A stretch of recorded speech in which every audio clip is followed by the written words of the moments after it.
Good morning to all. So spot లోన్కి సంబంధించి నాకున్న ఐడీలలో ఫస్ట్ ఐడీకి ఈరోజు థర్డ్ లోన్ అనేది రావడం జరిగింది. మీరు ఇక్కడ చూడొచ్చు లోన్ హిస్టరీలో ఇక్కడ ఫస్ట్ లోన్ 4 వీక్స్ కంప్లీట్ అయింది, సెకండ్ లోన్ 8 వీక్స్ కంప్లీట్ అయింది, థర్డ్ లోన్ కూడా రెడీ టు డిస్బర్స్కి ఉంది ఇక్కడ. సో ఇప్పుడు ఒకసారి మనం అబ్జర్వ్ చేసినట్లయితే ఇక్కడ లోన్ కూడా ఫస్ట్ లోన్ వచ్చేసి 25th జనవరి 2014 రోజు స్టార్ట్ అయింది. అక్కడి నుంచి 15th ఫిబ్రవరిలో క్లోజ్ అయింది. నెక్స్ట్ 23rd జనవరిలో సెకండ్ లోన్ స్టార్ట్ అయింది, నిన్న కంప్లీట్ అయింది. 12 ఏప్రిల్ రోజు కంప్లీట్ అయిపోయింది. సో ఐడి ఎప్పుడు యాక్టివేట్ అయింది ఏంటి అనేది కూడా ఇక్కడ చూడొచ్చు. 18th జనవరి రోజు యాక్టివేట్ అయింది. 3 డైరెక్ట్ రెఫరల్స్. ఫండ్ వ్యాలెట్లో ఇప్పుడు 400 ఉంది, వ్యాలెట్లో 0 ఉంది. సో ఇప్పుడు నేను లోన్ డిస్బర్స్ చేస్తున్నా.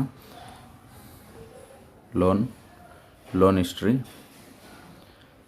ఇక్కడ థర్డ్ లోన్కి వచ్చేసి ఇక్కడ క్లిక్ టు డిస్బర్స్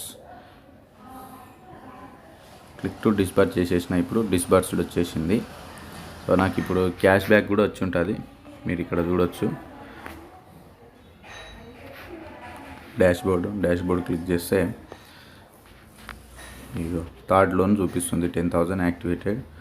ఫండ్ వ్యాలెట్లో 400 ఇంతకుముందుకు అలాగే ఉన్నాయి. ఇప్పుడు వ్యాలెట్లో మీరు చూసినట్లయితే 9,000 రూపీస్ షో అవుతుంది. సో యాక్చువల్గా మనం 10,000లో 8,000 రూపీస్ మనకి ఇమీడియట్గా డిస్బర్స్ అవుతాయి. తర్వాత 2,000 హోల్డ్లో ఉంటుంది క్యాష్ బ్యాక్గా, తర్వాత ఇది కంప్లీట్ అయిన తర్వాత వస్తుంది. సో సెకండ్ లోన్కి సంబంధించి 1,000 క్యాష్ బ్యాక్ ఏదైతే ఉందో ఇది 8,000, అది 1,000, 9,000 మనకి క్రెడిట్ కావడం జరిగింది. మీరు ఇక్కడ చూడొచ్చు.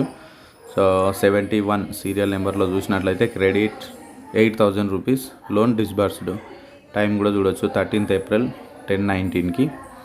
తర్వాత దాని కింద నెక్స్ట్ 72 కాలంలో చూసినట్లయితే క్రెడిట్ 1,000 రూపీస్ క్యాష్ బ్యాక్. ఇక లోన్ నెంబర్ 5,000 లోన్ది కూడా చూపిస్తుంది. సో మొత్తంగా ఇప్పుడు 9,000 రూపీస్ అనేది రావడం జరిగింది. సో ఫ్రెండ్స్, ఇప్పటి వరకు ఎవరికైతే ఇంకా అపోహలు ఉన్నాయో ఇప్పటికైనా మీరు బిలీవ్ చేయండి. సో 10,000, 5,000, 15, 2,250, 17,250 రూపీస్ అంటే జస్ట్ 1,600 కాకుండా 4,800తో మనం వచ్చినా కూడా ఇప్పటికీ కంపెనీ డబ్బులు నా దగ్గరే ఉన్నాయి. నావి 1 రూపీ కూడా కంపెనీ దగ్గర లేవు.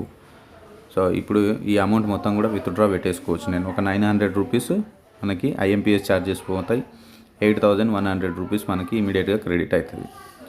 సో అర్థం చేసుకోండి, మనం ఎక్కడ కూడా స్పాట్ లోన్లో 1 రూపీ కూడా మనం లాస్ అవ్వట్లేదు. సో కంపెనీ డబ్బులే లోన్ రూపంలో మన దగ్గర ఉంటున్నాయి. సో ఏమాత్రం మీరు డీలే చేయకండి, డీలే చేయకుండా వర్కౌట్ చేయండి. సో జనవరి నుంచి ఇప్పటిదాకా టీమ్ సైజ్ కూడా మీరు ఒకసారి చూసుకోవచ్చు ఇక్కడ. సో ఇంత మంచి ఆపర్చునిటీ మనం ఎంత డీలే చేస్తే అంత నష్టపోయేది మనమే. సో ఎవరైతే ఎగ్జైట్మెంట్తో వర్క్ చేస్తారో వాళ్ళు చాలా పెద్ద ఇన్కమ్ తీసుకోవచ్చు. ఇక్కడ చూడవచ్చు, రైట్ సైడ్లో 652, లెఫ్ట్ సైడ్లో 89 టీమ్. సో ఆల్మోస్ట్ ఇది నియర్ టు 800. సో కాబట్టి ఏమాత్రం లేట్ చేయకండి ఫ్రెండ్స్, ఇమీడియట్గా మీరు ఫోకస్ చేయండి టీం పైన. So wish you good luck. Thank you all.